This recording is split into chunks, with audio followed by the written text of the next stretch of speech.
It's December 1909. You're 19 years old in New York City, and you've just read a 4-line advertisement that is going to cost you both arms. Not take them, cost them.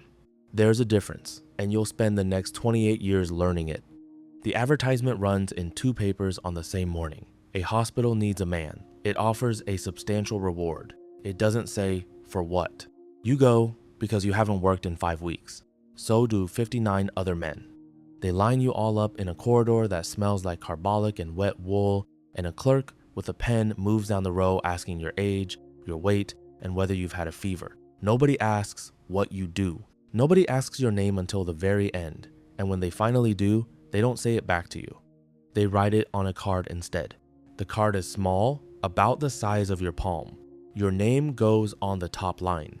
Underneath it, the clerk writes a single letter, and you don't know what the letter means, and he doesn't offer. Then he opens a wooden drawer, slots the card into a row of other cards, and closes it. Remember the drawer. While you wait, an older man leans against the wall beside you. He's maybe 40. His shirt sleeves are rolled, and there's a knot of shiny, puckered scar tissue in the crook of his left elbow. The kind of scar that's been opened and closed more than once. He tells you that whatever they do in that room, make them tell you when to stop. You ask him when to stop what. He looks at the floor and says nothing else the whole time you're standing there. 2 hours later, a nurse comes out and reads a name off a card, and it's yours. The other 59 men are sent home with nothing. You watch them go, and you feel lucky, which is the last completely uncomplicated feeling you're going to have about any of this. Here's what nobody in that corridor explains to you. The hospital upstairs does not have any blood. It can't. In 1909, there is no way on earth to keep blood alive outside a body for longer than it takes to walk it down a hallway. The moment it leaves you, it starts turning to jelly. So the hospital doesn't stock blood. It stocks people. A drawer of cards, a telephone, and a list of men who can be reached. You are not the treatment. You are the supply. And the thing that makes your card different from the others in that drawer, the thing you won't understand for another 2 years, is what that single letter next to your name does to the length of your life. They take you to a room with 2 beds pushed together, and there's already a woman in one of them. She's about 30. Her lips have gone the color of the inside of an oyster shell, and she doesn't turn her head when you come in. You've never seen anyone that particular shade before. You'll see it many times. They put you on the second bed, they roll your sleeve. There's a tray by your elbow with instruments on it, and one of the objects is a short silver tube no bigger than a thimble, and you assume it's for her. It's not for her. The surgeon opens the inside of your arm, not a needle. A cut 3 inches made with a blade while a nurse holds your wrist and someone talks quietly about the weather. They go in and they find the artery, not the vein, the artery, the pressurized one, and they lift it out of you and thread the end of it through the silver tube and turn the edge back over the rim like a cuff on a sleeve. Then they take the vein out of the woman's arm and pull it over the outside of that cuff and tie it down. For the next stretch of time, you are not 2 people. You are 1 circuit. Her heart isn't doing the work, yours is. You can feel the exact second it starts. Something goes out of you and doesn't come back, and there's no pain to it, which is somehow much worse than pain. 20 minutes in, the ceiling gets further away. You want to say something about that, and this is the moment you remember the man with the scar, and you try to ask the surgeon how much has gone across. Well, here's the problem with the way they've built this. There is no measure, there's no bag, no bottle, no scale, no marks on a tube. Your artery is sewn directly into her vein. Nothing passes through open air where anyone could look at it. The only instrument in that room capable of estimating how much blood has left your body is the surgeon's opinion of your face. Nobody can tell you when to stop because nobody knows. That's what the man with the scar was trying to say and couldn't. They stop when the woman's color comes back, not when yours goes. You wake up on a cot in a different room with a bandage on your arm and a sweet tea beside you. And a nurse tells you the woman is sitting up and asking about her children. You want to feel something enormous about that. Mostly you feel cold, and mostly you want the tea. They pay you, and you go home and you sleep for 14 hours. 3 weeks later, the telephone in the boarding house hallway rings at 3:10 in the morning, and the landlady bangs on your door because it's for you. Nobody in your life has ever telephoned you before. That's the year you find out what the letter on your card means. A doctor explains it while stripping your sleeve back, because that's the only time anyone in a hospital ever explains anything to you while they're already doing it. He tells you blood comes in kinds, that mixing the wrong kinds kills people quickly and horribly, and that they can now test for this in advance, which is new, and which is why fewer patients are dying in that bed than used to. He tells you your kind matches a lot of people. He says it like he's paying you a compliment. What he doesn't say is what it does to your evenings.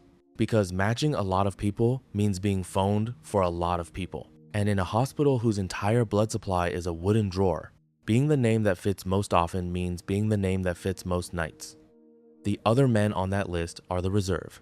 You're the stock. By 1913, they've stopped cutting your arteries open, and for about a year, you think you've been rescued. A doctor named Lindemann works out that you can move blood without surgery at all, using glass syringes. So now the procedure looks like this. 2 beds, you on one, a stranger on the other, and 4 or 5 people standing between you moving syringes hand to hand like a bucket line at a fire. They have to move fast. Blood in glass starts clotting in 6 to 10 seconds. So it's draw, pass, empty, flush with saline, pass back, and again and again. And the sound in the room is a sort of soft, wet ticking. And everyone is concentrating so hard on speed that nobody in that room is counting. You count 20 milliliters a syringe. You lie there and you keep the number in your head, and it's the only power you have. You get to somewhere past 22 syringes one night in 1915, and the ceiling starts going away again, and you say the number out loud, and a nurse pats your hand and tells you not to worry about the arithmetic. There are about 10 pints in a man. Nobody in that room, including you, is entirely sure how many of yours are left. You're 25 when a man from the hospital finds you outside and offers you an arrangement. Not a job. He's careful about the word. A retainer. You'll be paid a small amount every single day just for being reachable, for staying in the city, staying near a telephone, staying sober, and staying available. And then a larger amount each time you're actually used. You say yes, because it's more than the docs pay. Turns out you've just been converted into equipment. Equipment that has to be maintained on site, kept warm, and kept idle at low cost until required. That's why the daily rate exists. Not to make your life easier, to stop you moving to Philadelphia. The 1920s are, on paper, your good years. There are dozens of you now. In New York and Paris and Chicago, professional donors. You know each other. You drink together. You compare arms the way carpenters compare hands, and everybody's got the same scar in the same place. Some of them stacked 3 or 4 deep because that same spot gets opened again and again until the skin there stops behaving like skin. You start negotiating. Rates per 100 cubic centimeters, like coal. You go further than that actually. The donors of New York charter a union, an actual union, through the American Federation of Labor. Because if your body is being bought by the hospital hour, then you may as well be organized about it. For a few years, there's something almost like dignity in it. $50 for a case, a few dollars a day for waiting, you have a coat that fits. Then you sit down and do the year's arithmetic and find that a man who lives entirely off his own veins still earns a fraction of what the average American earns doing anything else. You can sell your blood, you just can't make a living out of it. And you're tired in a way that sleep isn't fixing. Here's the part your doctors couldn't have told you, because nobody worked it out until you were dead. When you give blood, the liquid part comes back in a day or 2. That's why you can be phoned again next week and still walk in on your own legs. The iron does not come back in a day or 2. Iron takes months, in some men, half a year. And when it's being pulled out of you every few weeks for 2 decades, it does not come back at all. It just goes down and down, and the exhaustion stops being an event and starts being your personality. The 8-week rule that donors follow today was set from studies in the 1940s and 50s. It was designed to check that one thing had recovered. It never checked the iron. It's now known to be too short. You are living in 1924 under no rule whatsoever. You just think you're getting old early. You're 34. The end of you starts in London in October 1921. And it doesn't look like an ending at all. A council librarian named Percy Oliver, not a doctor, not a scientist, a librarian gets a phone call from King's College Hospital asking if the Red Cross can find them a donor. He decides the right way to solve this is to keep a card index in his own house and answer the telephone at any hour, for nothing. His first year is almost comically small. 1 call, 4 donors. Nobody tells you about it, because why would they? A librarian in Camberwell with 4 names and a telephone is not a threat to a man in New York with a scarred arm and a union card. By 1926, he has 450 of them. None of them want paying. That's the whole point of them. Meanwhile, the science has been quietly walking around behind you, closing doors. Just before the war, 2 doctors on opposite sides of the world, one in Brussels, one in Buenos Aires, work out that adding sodium citrate to blood stops it clotting. It works by locking up the calcium that clotting needs. In 1915, a doctor at Mount Sinai pins down exactly how little you need to make it safe. And another one puts citrated blood in a refrigerator and finds it keeps. Then a man adds sugar to it and gets 4 weeks. Then, in France in 1917, an army doctor packs bottles of it in ice and sawdust inside ammunition boxes and drives them toward the fighting. And wounded men are transfused from blood whose donors are nowhere on the continent. Read that again, because it's the sentence that ends your profession. The donor no longer has to be in the room. The donor no longer has to be in the country.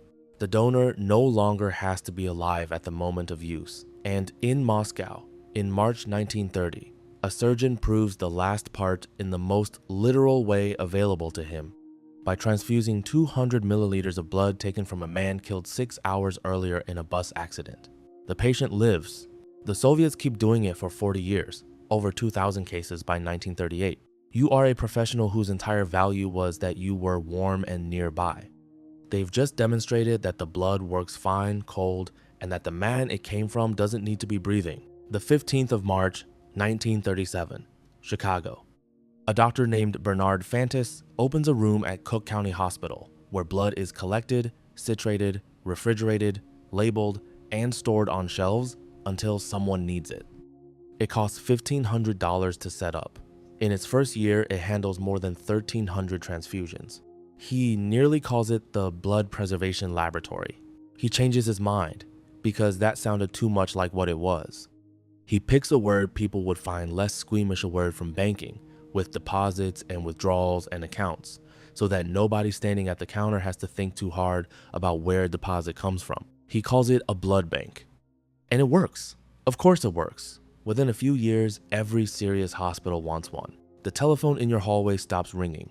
Not dramatically, it just goes quiet. First, the retainer ends. Then the calls get rarer. Then occasional. Then they're for other things. You're 47, your arms are a map of old cut downs, you are permanently, unfixably tired, and there is no line item anywhere in the new system for what you were. You go down to see one of these banks once. There's a scale. That's the thing that stops you. They draw the blood into a bottle and they weigh it, and a nurse writes the amount down in a ledger in a neat little column, and it's 470 milliliters, and everyone in the room knows the number.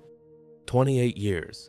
That's the first time anyone has ever been able to tell you how much of you had gone. You give one that day, you don't take the money for it. It's the only time in your entire life that the price was yours to set. They don't keep your card. Card indexes are for hospitals that store people. This one stores blood, so the drawer with your name in it becomes surplus, and surplus paper in a hospital gets burned. The men who came after you got refrigerators, screening, measured volumes, and the 8-week rule.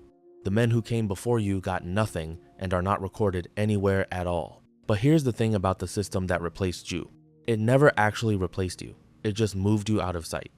Because fewer than 50 people on this planet have Rh null blood, around 1 in 6 million, spread across roughly 14 families. And for them, there is no bank. There's a list of names. Some of them carry a card warning emergency doctors that their blood may be impossible to find. And some of them have to bank their own blood before surgery because on Earth there is no one else.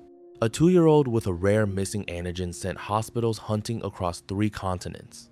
More than 4,000 units were tested to find a handful of matches.